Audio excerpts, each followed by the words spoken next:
So I took on Monday a discontinuation trade on EU on the 2-hour chart, and that means we have to talk about it because the trade is now over. So a reason for entry was very simple. We had the inducement swept here, right? And then we had, you see this minor sweep, and then we had this proper resweep tapping into this nice demand area here, and then sending price higher, making higher highs, leaving an imbalance, another imbalance, just a strong push up with momentum. And we have a little retracement forming a new inducement, making exact equal highs here with this old daily high.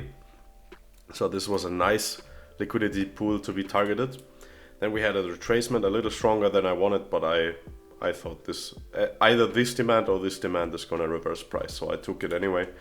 And let's see how this thing turned out. One thing that I'm gonna tell you right now is why I probably shouldn't have taken this trade, or let's say it's valid, but it's not something I like taking. And I felt that from the start, being in this trade didn't feel too great, because look at this daily range here.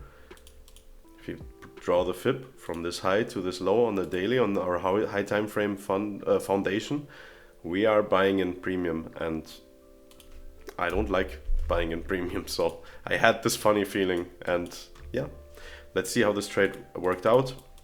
As you can see, we were in drawdown from the first second.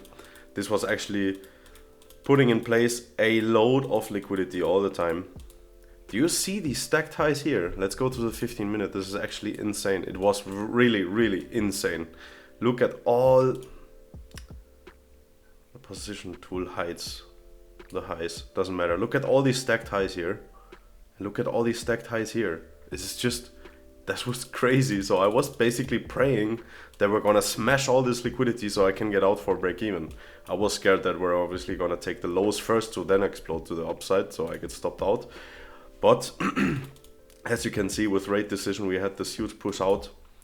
But I couldn't go break even here because of this strange rule of funding firms that you can't exit during a speech event. So I had to wait, but eventually I exited. Actually, I can show you where I exited.